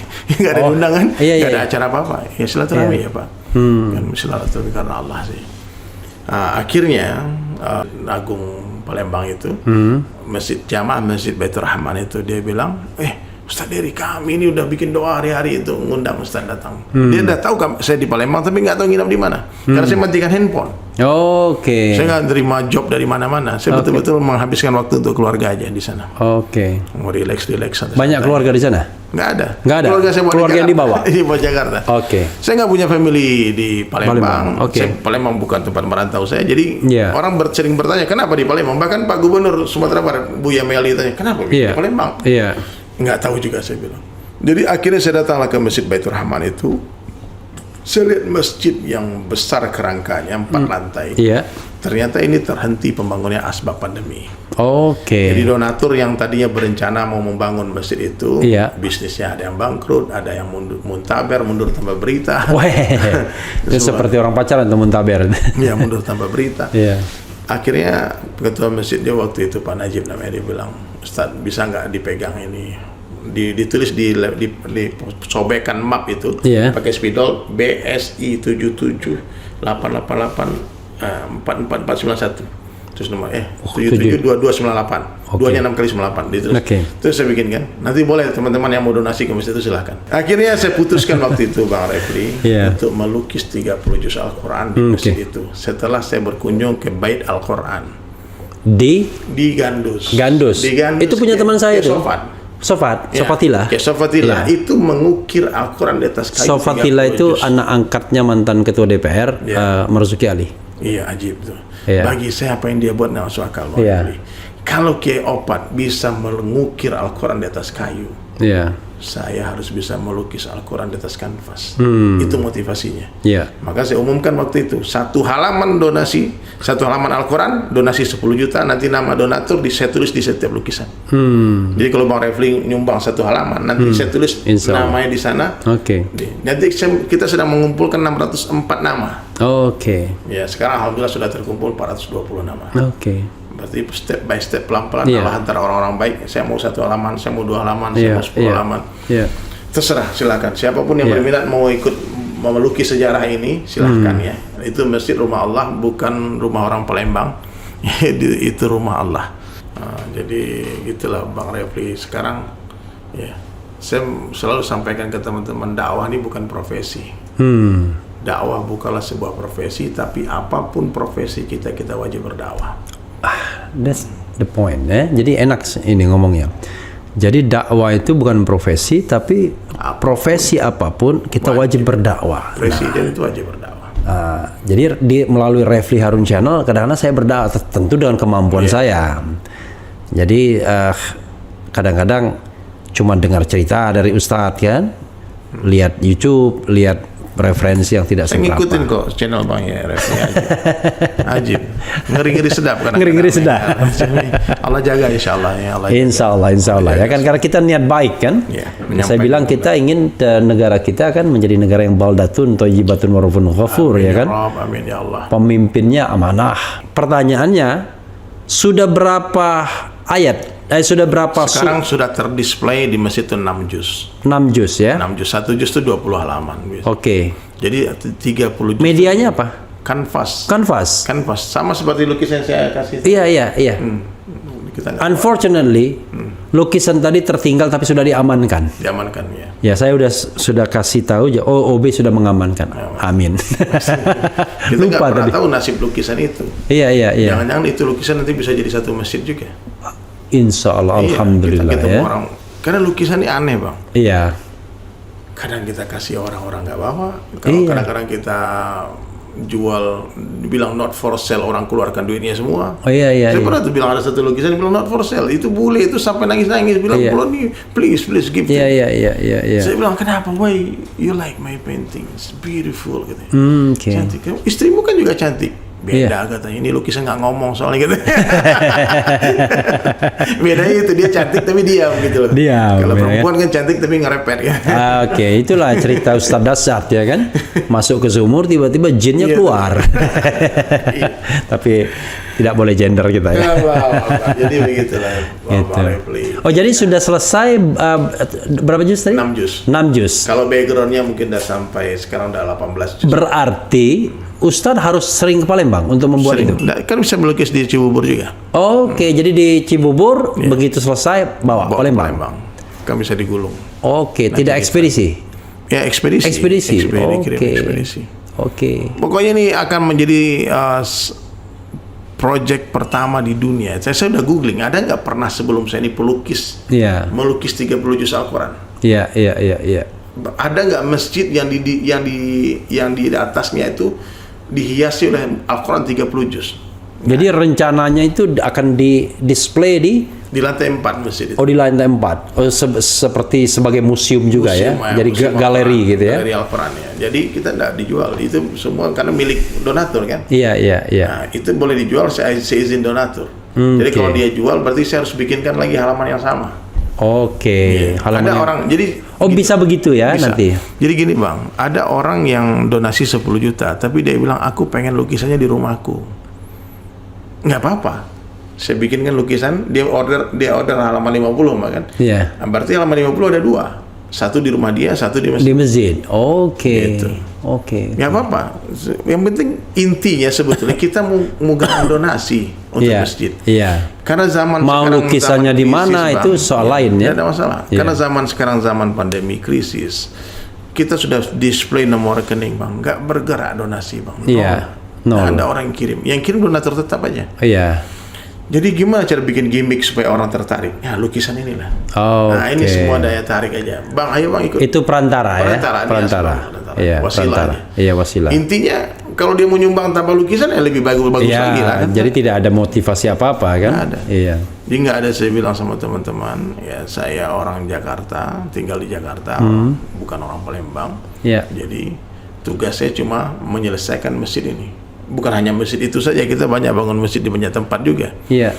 Karena janji Allah itu pasti Bang Refli, siapa yang membangun masjid di dunia meskipun sebesar sarang burung. Iya. Sarang burung berapa besarnya? Sebesar batu bata. Iya. Jadi teman-teman yang nggak punya duit nih, 1 miliar, nggak punya duit 100 juta, kalian punya duit 10.000, beli satu batu bata, titip di masjid. Oke. Bang, boleh nggak titip batu bata saya di masjid ini? Dan itu jadi istana di surga. Bahkan ada nanti orang masuk surga gara-gara kerikil. Dia bingung, kenapa ya Allah ini kerikil nih aku dapat istana di surga. Diceritakan sama malaikat, dulu waktu kamu duduk-duduk depan warung, di depan masjid, tiba-tiba ada sapi yang hendak menabrak dinding masjid yang lagi disusun batu batanya. Oke. Lalu kamu iseng ngambil batu, lempar sapi, pantulannya masuk ke adukan semen. Batu itu yang menjadi istana di surga. Oke. Kita nggak pernah tahu Bang, makanya jangan pernah meremehkan kebaikan sekecil apapun. Iya. Ada 3 yang nggak boleh diremehkan. 1. Yang pertama kebaikan. Sekecil apapun, karena Allah merahasiakan ridhonya dalam kebaikan ini. Yang kedua maksiat. Tidak boleh diremehkan dampak buruknya ya. Karena Allah merahasiakan murkanya dalam kemaksiatan. Yang ketiga nggak boleh meremehkan orang lain. Karena Allah merahasiakan wali-walinya. Allah merahasiakan kekasihnya. Kita nggak tahu orang yang kita zalimi, tahu kekasih Allah gimana. Maka hati-hati kita, jangan meremehkan maksiat sekecil apapun, jangan meremehkan amal soleh sekecil apapun, jangan meremehkan siapapun juga. Maka hati-hati netizen nih komen-komen sembarangan, pakai fake account. Allah tahu itu siapa yang nulis. Orang kalau takut akhirat Bang, takut mati, dia nggak mungkin sembarangan, nggak mungkin dia menulis sembarangan, caci maki sembarangan. Sekarang sosial media ini nggak main-main Bang. Seakan-akan banyak orang takut dengan akhirat, takut dengan Allah. Betul-betul. Walaupun kadang-kadang robot juga yang itu ya, Ustadz. Nah, maka jangan baperin ya. Kalau baperan kalau main kita harus. Makanya saya kadang-kadang saya bacain Ustadz, ini biar kita memenuhi janji kita kepada pembaca ya. Jadi saya Saya ganti peci ya. Jadi coba kita lihat yang nanya, tapi yang kira-kira yang benar ya, benar-benar nanya. Soalnya benar-benar maki banyak juga, tapi maki yang lain, bukan nggak ada. Dengan topik kita nggak ada topik hubungannya. Iya, banyak begitu. Gitu ya. Materi yang lain komentarnya beda ya. Sama, jadi memang rata-rata memang gitu. Jadi misalnya ada katakanlah ada ratusan komentar, itu ada yang nyambung, ada yang enggak, ada yang berkelahi di antara mereka, dia numpang berkelahi di tempat kita. Ada juga begitu. Ya Allah, ya Allah. Oke, kita lihat ini ya. Ini dari depan belum apa-apa bilang rezim rakus apa-apa ini kan. Oke, kita lihat yang mana. Coba kita. Ini kok bilang begitu ya? Waalaikumsalam warahmatullahi wabarakatuh. Oke, Ustadz Dery ya. Tapi mereka bilang Dery unskizov. Unskizov. Nggak ngerti saya. Oke, kemudian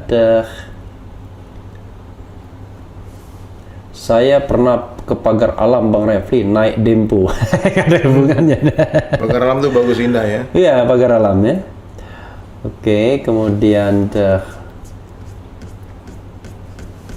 wah, ini kalau kita cari-cari Tats Dery berikan satu alasan untuk tetap hidup. Gimana? Berikan satu alasan untuk tetap hidup. Satu alasan, mencintai Allah. Allah ya. Jadi itu Allah saja. Allah ya, gitu. Kemudian salam sehat selalu buat Ustadz Dery dan Pak Erham ya. Masyaallah, jazakallah khair. Ada yang bilang Ustadz Dery, Masya Allah ya kan.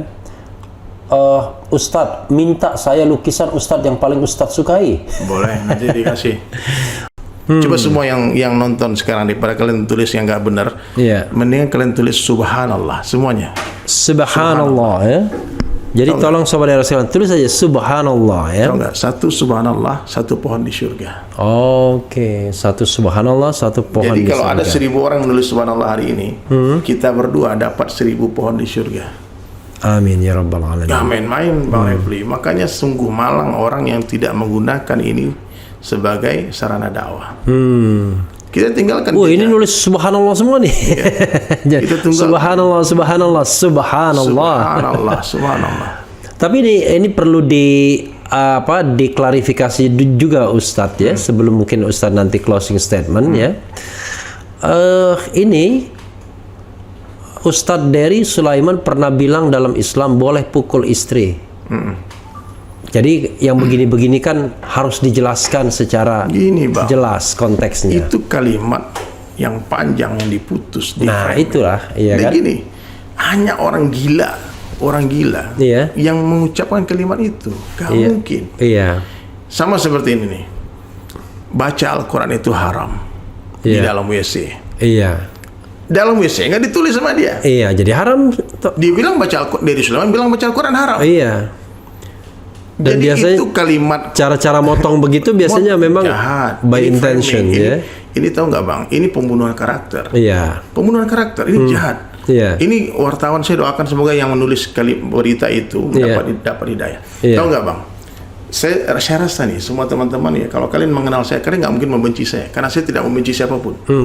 Saya tidak pernah menghujat siapapun. Wallahi nggak ada. Kalau saya berkarya wajar lah. Kalau mengkritik sebuah kemaksiatan bukan berarti kita benci dengan pelaku maksiat. Kalau kita benci dengan karena penyakit, itu kewajiban amar ma'ruf nahi munkar. Kalau kita benci penyakit bukan berarti benci dengan orang sakit. Kita bunuh penyakitnya, orang sakit kita selamatkan. Nah, bukan kita benci orangnya. Jadi ketika saya membela Ustazah Oki waktu itu, Ustazah Oki kan menceritakan tentang ada orang yang menutupi aib suaminya. Ya, dia tidak menceritakan aib suaminya di hadapan mertuanya. Istrinya tidak menceritakan aib suaminya di hadapan ibunya. Itu kan sebuah point of view-nya itu menutupi aib suami. Kemudian dia berdoa. Kemudian dengan doa itu nanti suami akhirnya berubah, akhirnya jadi lembut, jadi sayang sama dia. Iya. Itu poin cerita itu, bukan Ustadz Oki bukan sedang mendakwahkan KDRT. Ustazah Oki. Iya. Saya sebagai orang yang menyaksikan kezaliman ini kezaliman. Iya. Ini seorang ustazah, beliau doktor loh, S3 loh, iya. bukan ustazah sembarang-sembarangan. Bukan kaleng-kaleng. Iya. Saya saksi betul karena saya ikut bantu waktu itu jadi narasumber di penulisan disertasinya dia. Iya. Subhanallah, orang baik semacam ini punya madrasah tahfizul Quran, hidupnya untuk dakwah. Yeah. Tiba-tiba harus di framing sebagai orang jahat. Saya bela lah. Maksud Ustaz Oki nggak begitu. Ternyata di framing, di cut kalimat itu. Akhirnya ribuan orang mencaci maki saya. Bagi saya itu sebuah kebaikan. Kenapa? Transfer pahala buat saya kan. Yeah. Saya tidak mengatakan hal semacam itu. Saya sudah luruskan. Bahkan ada satu akun centang biru, dia ikut-ikutan posting berita hoax itu. Akun Twitter, akun Instagram, Bang. Iya. Lalu saya komen semua orang saya komen satu persatu, saya luruskan semuanya. Saya tidak seperti itu. Kalau kalian metal, saya juga metal. Ya, kalau kalian gaul, saya juga gaul. Kalau saya suka ini, saya juga seperti itu. Iya. Jadi jangan dipikir saya ini orang yang bayangan kalian, yang dikit-dikit kadrun. Iya. Kadrun macam-macam lah caci maki tentang orang yang Islam yang berpakaian semacam saya ini. Iya. Saya bilang, saya bukan seperti orang yang kalian tuduhkan. Karena saya juga caci maki sama orang seperti itu. Iya. Kan? Saya main musik, saya melukis, saya sibuk dengan konten-konten saya yang seni. Iya. Akhirnya saya japri sama Bang, dan beberapa orang yang saya japri akhirnya minta maaf, menghapus postingannya, dan minta maafin saya, Ustaz, maafin. Bahkan ada yang menjadi sahabat karib saya sekarang. Itu konteksnya gara-gara apa? Tiba-tiba muncul Gak jelas, tiba-tiba aja orang framing saya itu sebagai orang yang membolehkan memukul istri. Kan saya juga bilang, Islam membolehkan memukul istri bukan pada wajah. Iya. Bukan pukulan yang menyakiti, bukan melukai. Iya. Di pukulan seorang suami kepada istri itu untuk mendidik, bukan untuk menyakiti, bukan untuk membunuh. Iya. Seperti anak kita nakal kita pukul, masa kita nggak boleh? Iya. Nah, jadi jangan kita ini kan seakan-akan membela wanita, kaum seperti ini. Iya. Kita siapa yang nggak cinta sama istri? Iya. Nah, jadi saya waktu itu di framing semacam itu, Bang, saya senyum aja. Cuma saya kasihan karena ada orang-orang hebat yang ikut komentar. Ada orang-orang yang menurut saya tuh dia bilang dia ngaku smart people, orang ini ikut komentar. Iya. Saya bilang tolong tunjukkan bagian mana Ustazah Oki yang mendakwahkan KDRT. Iya. Siapa yang bilang boleh mukul istri? Siapa bilang? Boleh memukul istri tanpa alasan dan menyakiti, melukai. Iya. Al-Quran yang mengatakan mukul itu maksudnya bukan memukul dengan pukulan tinju itu, pukulan yang mendidik, peringatan. Maka ada satu hadis tuh, Allah merahmati seorang ayah, orang tua yang menyiapkan rotan untuk mendidik anaknya, bukan untuk dicambuk anaknya, untuk menakut-nakuti saja. Iya. Nah, jadi ini framing jahat. Mungkin Bang Refli juga pernah digituin, mungkin orang yang ikut-ikutan bicara mengkritisi. Sederhana saja, banyak perkara-perkara yang nggak penting banget hari ini ya. Saya mengkritik pawang hujan. Ya. Bagi saya umat Islam jangan ikut-ikutan membela, membenarkan ritual itu, karena itu bukan ajaran agama kita. Kalau agama lain silakan, tafadhol lakum dinukum waliyadin. Saya mengatakan itu harus konteksnya begitu. Saya sebagai seorang muslim dai wajib amar ma'ruf nahi munkar di sana. Saya ingatkan la ilaha illallah, tapi saya caci maki. Maki banyak akun-akun yang nggak jelas, menghina saya, menghina keluarga saya. Saya bilang oke, fine, tidak ada masalah. Saya dakwah, mungkin itu resikonya. Rasulullah juga dicaci maki. Saya kan cuma bicara baik-baik. Lihatlah konten saya. Tidak ada satu narasi pun mencaci maki, tidak ada satu diksi pun menghina orang. Saya hanya berusaha menyampaikan kebenaran meskipun itu pahit. Karena guru saya ngasih tahu, kalau kamu takut di penjara, takut dibunuh, kau berhenti jadi dai gitu. Itu nasihat dari guru saya. Dan resiko menyampaikan kebenaran itu nyawa memang. Meskipun pedang di leher kita, sampaikan kebenaran. Dan itu berat, Bang. Kalau mau aman ya diam. Tapi ketika kesalahan, kebatilan nampak di depan mata kita, lalu kita mulai meluruskan dengan baik. Tidak, anak betul-betul dengan hujah yang sangat di tengah-tengah, berusaha untuk seaman mungkin, tapi itu masih dihajar. Mana mungkin ya, mana ada orang, bahkan ada yang bilang saya murtad kalau memang begitu. Ajaran Islam gitu Bang. Jadi bagi saya bahaya kalau motong-motong ceramah itu, bahaya. Ada 4 karakter manusia Bang. Seperti lebah, suka berjamaah di tempat yang indah-indah. Ini kalian catat ya. Seperti lebah, suka berjamaah di tempat yang indah-indah, memberi manfaat bagi umat. Yang kedua seperti lalat, suka berjamaah di tempat yang jorok-jorok, membawa mudarat bagi umat. Yang ketiga seperti anjing, suka berjamaah sendiri-sendiri kemana-mana. Yang keempat seperti babi. Babi ini tak pandai melihat kebaikan. Babi ini kalau melihat kebaikan, masuk ke taman bunga yang sangat indah. Saya kan tinggal di Bali, ada banyak orang ternak babi. Babi itu kalau dikasih makanan yang bagus, dia cari yang busuk. Kalau dia masuk ke taman bunga, ada bunga rose, bunga mawar, ada strawberry, dia nggak terkesan dengan semua keindahan. Yang dicari apa? Comberan. Ada orang yang dengar ceramah kita nih 2 jam nih, obrolan kita, dia mati-matian mencari kesalahannya di mana untuk diviralkan. Dan kemudian diviralkan, kemudian diajar. Ini karakter babi. Mending kalau diviralkan, mau dipindahkan. ini karakter seperti babi. Tak pandai melihat kebaikan. Nah, jadi kalau kita, Allah beri kita 2 mata, ini dengar baik-baik ya. Allah beri kita 2 mata. 1 mata selalu lihat kebaikan orang lain, 1 mata melihat keburukan diri sendiri. Jangan dibola-balik. Itu ajaran dasar dalam Islam itu. Menganggap orang lain lebih baik dari kita. Tawadhu, letakkan diri di bawah rumput. Ini ajaran agama kita. Nah, jadi satu kalimat yang sering saya ucapkan ya, teman-teman, Bang Refli boleh ikuti juga kalimat ini. Teman-teman di rumah kalian tulis di kolom komentar kalian. Kalau ini jadi sifat, insya Allah kita semua jadi kekasih Allah. Sebaik-baik saya. Coba teman-teman tulis ya, sebaik-baik saya. Sebaik-baik saya. Lebih baik orang lain. Lebih baik orang lain. Seburuk-buruk orang lain. Seburuk-buruk orang lain, lebih buruk saya. Lebih buruk saya. Ini kalimat sederhana, tapi kalau kita amalkan, Bang Refli lebih baik dari saya. Kenapa?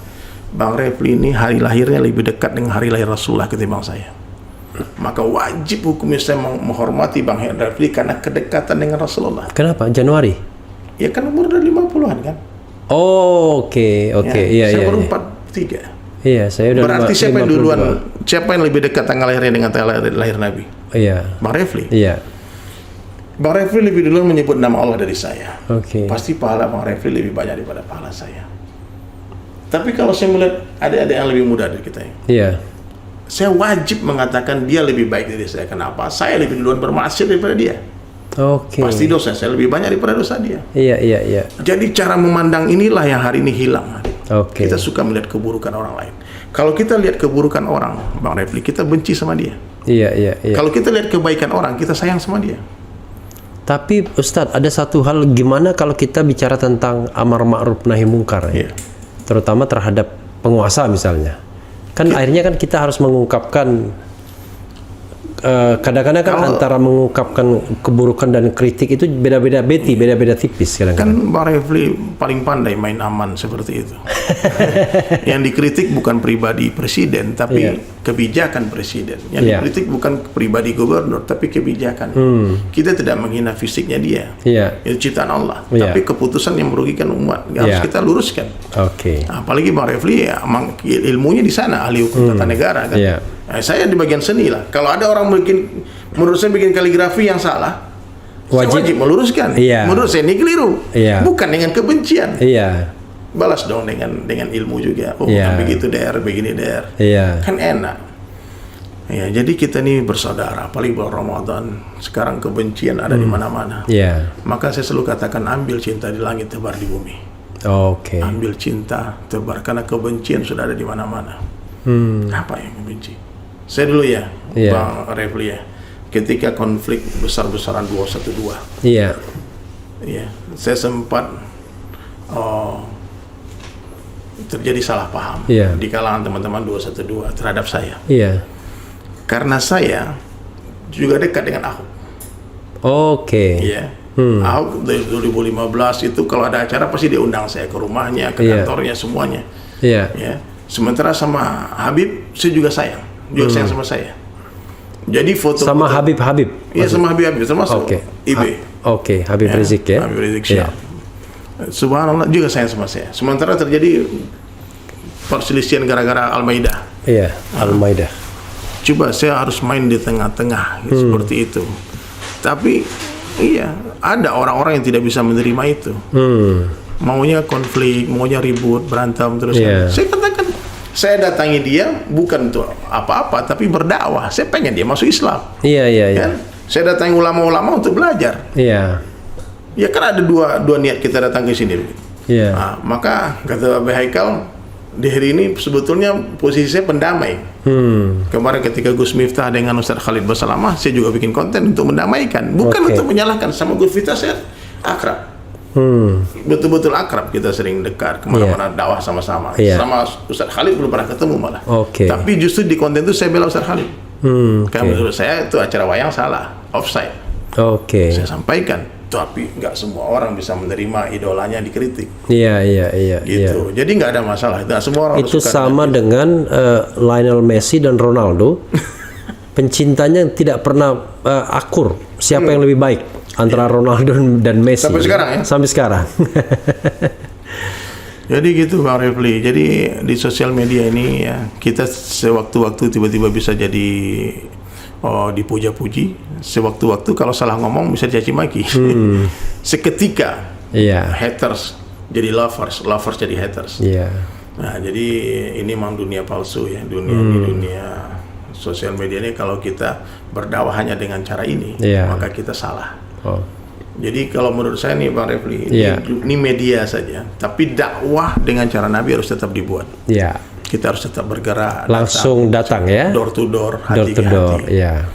Karena di sini, karena teknologi ini kadang-kadang tidak bisa mewakili perasaan. Nggak bisa. Ada atau mewakili friendship yang real. Betul. Gitu. Jadi ya udah, kalau menurut saya sekarang ya, kalau kita sudah yakin kita di jalan yang benar, tangan kita cuma dua, mulut orang miliaran banyaknya. Nggak mungkin kita menutup mulut semua orang. Tutup saja telinga. Kita tutup telinga, berjalan sampai berjumpa dengan Allah. Karena kalau orang ikhlas itu sudah benar-benar ikhlas, Bang Refli, dipuji dia tak terbang, dicaci tak tumbang. Itu seperti Anies Baswedan itu. Ada itu. Itu celok moto dia. Iya. Dipuji tak terbang, dicaci tak tumbang. Dipuji tak senang hati, dicaci, dibully tak sakit hati. Itu enggak ada. Itu dia saya. Ada itu tambahannya ya kan? Saya malah baru tahu tuh. Nah, jadi orang ikhlas itu dia tak terkesan dengan penilaian orang. Nah, kalau hari ini kita masih terkesan dengan penilaian orang, berarti periksa hati kita. Apalagi bermain media sosial ini kan orang gampang sekali memaki kita ya. Betul, kita kenal enggak salah juga enggak, tiba-tiba dia memaki kita. Tapi kalau saya kadang-kadang untuk melatih mental, kalau saya belum berani menyebut melatih iman, melatih mental, ya saya sengaja bacain saja orang ngeritik-kritik itu.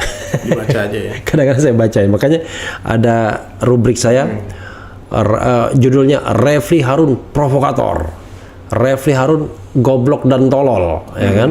Refli Harun Pecatan dan Sakit Hati. Karena ada juga haters Bang Refli. Banyak. Seganteng ini masih ada Refli. Nah itulah. Tapi itu fitnah itu. Karena cuma dua orang yang bilang saya ganteng, anak saya dan istri saya. Ya Rabbi, hidayah umat ya Allah, hidayah umat ya Allah. Jadi sekarang ya semoga orang-orang yang bekerjanya seperti itu. Ada orang bekerjanya memang didesain seperti itu. Ada yang menulis begini, sudah menulis, jadi Sumaya, namanya Sumaya, sebaik-baik saya lebih baik orang lain, seburuk-buruk orang lain lebih buruk saya. Ustadz Dery Sulaiman. Betul. Coba ditulis itu. Ditulis di sini sudah. Udah di kolom komentar. Iya, di kolom komentar. Sebaik-baiknya orang adalah pemimpin yang adil, seburuk-buruknya adalah penguasa yang zalim, pembohong. Tapi ditambah pelanggar. Ini pecinta ulama nih siapa nih pecinta ulama? Kadrun terus dari tadi. Kenapa jadi orang kita kadang-kadang ini juga Ustadz, kadang-kadang robot juga ini kalau sudah banyak itu kita harus melihatnya ya kan. Karena itu kalau jangankan saya nih, Deddy Kobuzer mengkritik tukang pawang hujan, dicaci maki kadrun sama orang. Sebenarnya dia bingung juga tuh. Aku dia menjadi kadrun nih. Iya. Allahu Akbar. Jadi begitulah. Sebelum closing saya akan sampaikan teman-teman sahabat sekalian. Silakan take your time Ustadz ya. Ini Ramadan time, Ramadan time. Saatnya kita qiyamul lail ya. Ini 2/3 malam, 1/3 malam. Iya. Ini waktu terbaik ya kalian nonton podcast ini. Ya anggaplah kalian dengar majelis ilmu ya. Insyaallah. Jadi ada beberapa perkara yang penting yang perlu kalian catat ya teman-teman sekalian yang duduk dari tadi tawajuh mendengarkan. Kita harus jadi orang baik. Oke. Ini penting.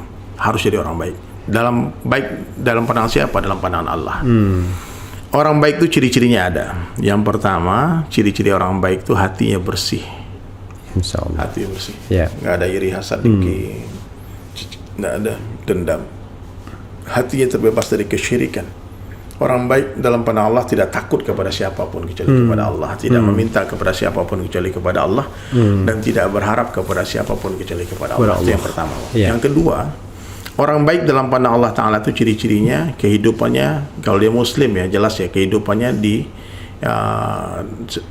dia berusaha meniru Rasulullah SAW sesuai dengan sunnah Nabi semampunya, bukan semaunya, semampunya. Yang ketiga, orang baik dalam pandangan Allah salatnya berjamaah di awal waktu dan di tempat azan dikumandangkan. Ya, khusyuk salatnya. Yang keempat, ciri-ciri orang baik dalam pandangan Allah itu dia haus akan ilmu. Kayak Bang Refli, Masya Allah, sudah kayak gini pangkatnya, pengalamannya, tapi masih belajar, masih mau mendengar saya yang nggak ada DR. Orang sering tanya sama Dari Sulaiman tuh ada LCMA nggak tuh? Saya bilang ada. LC itu langsung ceramah. Langsung ceramah. Kalau MA itu motivator akhirat. Motivator akhirat. Terserah lah, itu kan gelar orang yang kebagi-bagi juga. Jadi masih mau belajar tuh. Tapi saya nggak pernah nulis gelar. Nggak pernah. Jadi biasanya orang sendiri yang gelar. Kalau saya selalu nulis nama saja. Refli Harun. Tapi DR, SH, MH, LL, M. Iya, itu karena orang searching di internet gitu-gitu. Subhanallah, subhanallah. Gitu. Jadi ilmu tuh ternyata Bang Refli seperti air. Dia hanya mengalir ke tempat yang lebih rendah. Orang tinggi hati tak bertambah ilmu. Iya. Kemudian kata Buya Hamka, ajib nih, semakin luas ilmu seseorang, semakin sedikit dia menyalahkan orang. Jadi orang kalau tinggi ilmunya, dia mudah menerima perbedaan. Nah, itu yang berikutnya. Ciri-ciri orang baik berikutnya dia tawadu. Tawadu yang tadi itu, sebaik-baik saya lebih baik orang lain, seburuk-buruk orang lain lebih buruk saya. Dia letakkan diri dia berumput, dia hinakan dirinya sehina-hinanya sampai tak ada lagi orang yang berani menghina dia. Malu orang menghina dia. Karena nggak apa-apa. Kalau orang hina kita, memang saya mungkin lebih hina dari itu. Itu baru sedikit kesalahan saya yang kamu tahu, yang kamu nggak tahu masih banyak lagi. Kemudian berikutnya ciri orang baik, dia suka meluruskan niatnya, Bang. Tasihun ya. Sebelum beramal, sedang beramal, setelah beramal istighfar. Habis kita bikin majelis ini kita istighfar. Jangan-jangan majelis kita ini mudarat. Jangan-jangan majelis kita ini salah, gitu loh. Kita istighfar ya Allah. Jangan sampai orang yang mendengar majelis saya ini jadi orang jahat. Jangan sampai dia mengambil keburukan dari majelis kita. Kemudian yang terakhir, ciri-ciri orang baik dalam pandangan Allah, dia yakin dunia sementara. Dia yakin dunia bukan tempat tinggal, tapi dunia adalah tempat meninggal. Dunia adalah tempat yang akan kita tinggalkan. Sekarang kita di atas tanah, tak lama lagi tanah di atas kita. Sekarang dunia nyata, akhirat cerita. Setelah mati, akhirat nyata, dunia tinggal cerita. Yakin betul dia. Nah, maka orang baik itu dia bersegera taubat, karena ajal tak menunggu kita bertaubat. Kita harus bertaubat menunggu ajal itu datang. Mudah-mudahan kalian menjadi insan yang bertakwa semua. Saya juga, Bang Refli juga ya, kita tambah baik terus. Ya, kita letakkan diri di bawah serendah-rendahnya. Salahkan diri kita secara salah-salah sehingga nggak ada orang lagi menyalahkan kita. Hari ini kan mudah menyalahkan orang. Yang paling susah tuh Bang Refli menyalahkan diri sendiri. Kalau menyalahkan orang lain, anak kecil juga bisa kan. Nah, jadi terserah teman-teman yang suka, yang tidak suka, yang benci, itu nggak penting bagi kita. Yang penting Allah sayang. Ya, karena apa artinya Bang Refli satu dunia menyanjung kita, memuji kita orang baik, tapi Allah katakan tidak. Apa artinya sanjungan itu semua? Ya, nggak apa-apa semua orang membenci, tapi Allah sayang. Itu point of view-nya kehidupan kita, mencari perhatian Allah. Karena nggak lama lagi kita tinggalkan dunia, pasti. Silakan Ustadz closing statement buat sobat era sekalian, dan juga tentu buat pencinta Ustadz Dery, termasuk juga pembenci Ustadz Dery. Siapa tahu dengan menyaksikan ini malah pembenci menjadi pencinta, ya kan? tapi pencinta Allah yang Tapi paling penting. sebetulnya Iya. haters itu adalah lovers yang tersembunyi. Nah, seperti Iya. Karena kalau orang benci kita beneran, dia nggak mau komen, nggak mau Iya. lihat, nggak mau nonton konten kita. dan nggak peduli dia. Nggak peduli, I don't Iya. care. Ya. Jadi Iya. karena di YouTube nih algoritmanya, Iya. like dengan dislike itu sama bayarannya. Iya. Sama bayarannya. AdSense-nya sama. Sama itu. Allahu Akbar. Jadi mudah-mudahan semua Allah beri hidayah ya. Saya doakan semua yang menonton Allah jadikan raja dan ratu di surga. Amin ya. Bahagia dunia akhirat. Berkah rezekinya. Anak jadi anak yang soleh-soleh, alim-alimah, dai-dai, hafiz-hafizah. Rezeki berkah berlimpah, diberi kesehatan. Yang berhutang Allah lunaskan hutangnya, yang sempit Allah lapangkan hidupnya. Amin. Amin. Ini kalau nggak kita close sampai subuh nggak selesai. Jadi sobat era sekalian ya, kalau tidak kita close sampai subuh tidak selesai. Tapi saya yakin sebelum subuh pasti kita akan selesai. Jadi Ya Allah, nanti di ada pantun nggak? Refli biasanya bikin pantun. pantun untuk Ustadz ya. Nah, untuk Ustadz Dery ya. Jadi saya katakan ini tadi sudah jalan-jalan ke Georgia, ya kan? Jauh kali jalannya. Iya, karena jalan tuh kalau jauh dakwah kan semakin bagus. besar ya. Jalan-jalan ke Georgia. Tuh. Jangan lupa bawa ikan teri. Luar biasa, kurang kerjaan tuh orang. Tapi hati Refli Harun sangat bahagia bertemu Ustadz Dery. Allah Akbar, Masya Allah. Saya apalagi senang banget.